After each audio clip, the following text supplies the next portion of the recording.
अस्सलाम वालेकुम व्यूअर्स, किस तरह हो तुसी? ठीक ठाक हो? आज मैं सोचा कि क्यों ना मैं पंजाबी विच ही दोबारा गल करा। मैं नोट किया कि मेरे व्यूअर्स को मेरी पंजाबी बोलना बड़ी पसंद आई है और मैनू काफ़ी ज़्यादा लोगों ने सबसक्राइब भी किया है। आए हाय, मैनू नहीं मेरे चैनल नू कीता है, चलो एक ही गल है। तो अज मैं तुहाडे वास्ते बड़ी वधिया जी रेसिपी लैके आई हाँ, बोनलैस चिकन की जी बिरयानी की रेसिपी, बड़ी मसालेदार, बड़ी स्पाइसी और बड़ी कलरफुल।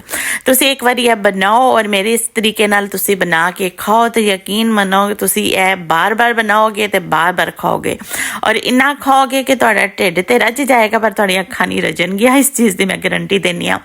तो चलो जनाब, असीं अपनी रेसिपी की तरफ आने। बहुत ही आसान है, बहुत ही जल्दी भी बन जाएगी है बिरयानी। इत्थे मैं बोनलेस चिकन ली है, तकरीबन 700 ग्राम है। इनू मैं पहले थोड़े जे ऑयल विच फ्राई किया तकरीबन 2 मिनट। उस बाद ये मैं मसाले पाए ने, इसकी डिटेल मैं साइड ते दिती है, तुसीं नोट कर लो।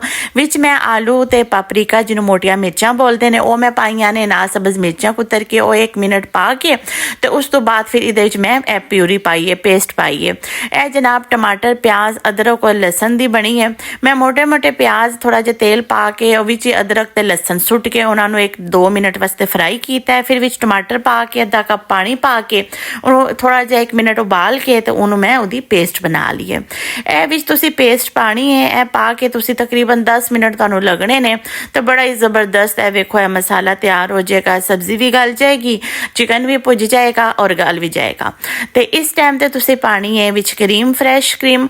इत्थे मेरे को 2 टेबल स्पून ही सन मैं पाए ने। तो जे तुसी 1 प्याली दे विच क्रीम पाओगे ना तो आए हाय क्या ही स्वाद, बड़ा ही मज़ा आएगा। और यह तुसी पा के इस टाइम तो तुसी चूल्हा बंद कर देना है, इनू अला लवो तो अला के तुसी इनू एक साइड ते कर दवो। तो इस तो बाद जनाब फिर असी तैयारी करनी है चावल बॉयल करन दी। तो चावल बॉयल करने वास्ते सब तो ज़रूरी जी चीज़ है वो है कि तुसी एक बड़ा बर्तन लैना वे, क्योंकि हमेशा चावल खुले पानी विच ते खुले बर्तन विच ही बॉयल होंदे ने। तो जनाब यह चावल मेरे को 3 पास सन, मैं इन्हों बॉयल किया। थोड़ा जिहा विच ऑयल पाया, साबुत जीरा, तेज़ पत्ता और नाल मैं ए दालचीनी का पाउडर पाया। तो और अगर खड़े मसाले जिस तरह ब्लैक पेपर हो जाए, बादियान का फुल हो जाए, मोटी इलायची, लौंग अगर तुसी पाना चाहते हो तो तुसी पा सकते हो। मेरे बच्चे पसंद नहीं करते, मेरे हस्बैंड भी, तो इस वास्ते मैं उन्होंने मसाला पानी हाँ। तो यह मैं पा के उस तो बाद फिर इन्होंने मैं 70% डन किया करके उस तो बाद फिर इन्होंने थार लिया।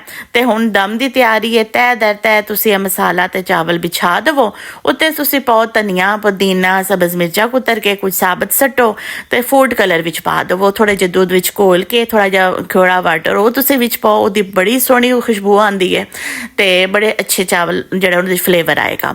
यह पा के तुसी इन्हां 10 तो 15 मिनट तक हल्की आंच ते दम दे दवो। तो एक स्पैशल इत्थे गल है वे कि चावल का इंतखाब तुसी हमेशा अच्छा करो। मैं बासमती राइस जिहड़े ने बनाए ने, लेकिन राइस मेरे इतने मतलब यानी कि लंबे नहीं सन, तो कोशिश करो कि लंबा राइस होवे, ठीक है। बड़ी ज़बरदस्त तो बड़ी मज़े दी बिरयानी बनी है। तो तुसी बनाओ तो अपनी फैमिली विच अपने फैमिली मैंबर्स नूं खिलाओ। तो मैनूं अपनी दुआवां च याद रखिया जे, तो प्लीज़ मेरे चैनल नूं सबसक्राइब भी कर दिया जे। रब राखा।